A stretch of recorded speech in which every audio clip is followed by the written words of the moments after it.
Have you ever wondered why sometimes people don't understand what you're saying, or how good speech grabs your attention? Well, that's where Aristotle communication model comes in. Let's go meet Aristotle. So who is Aristotle?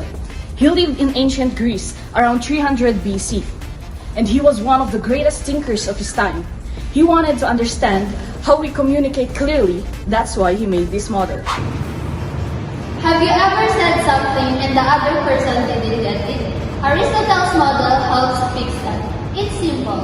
You have a speaker, a message, and an audience.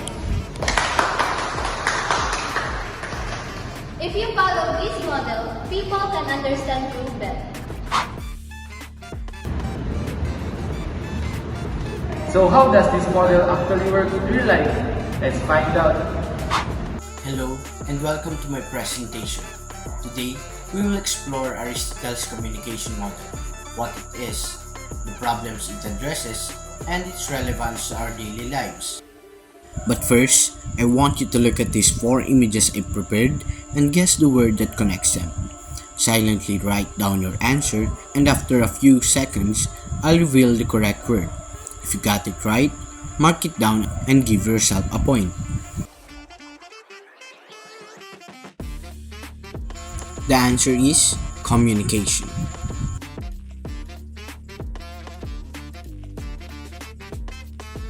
The answer is ethos, pathos, and logos.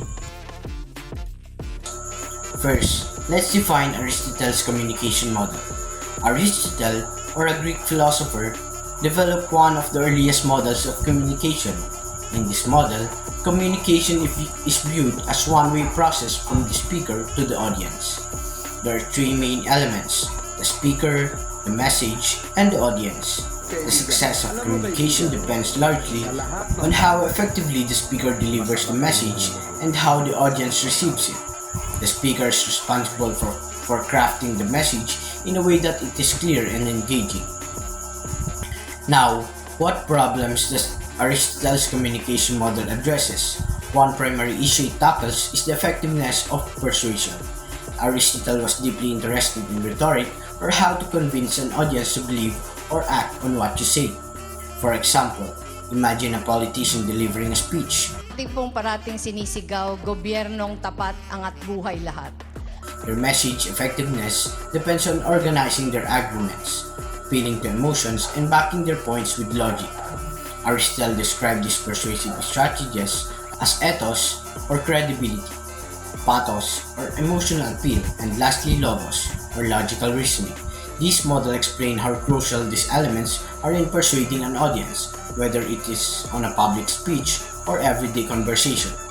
So, how does Aristotle's communication model apply to our daily lives?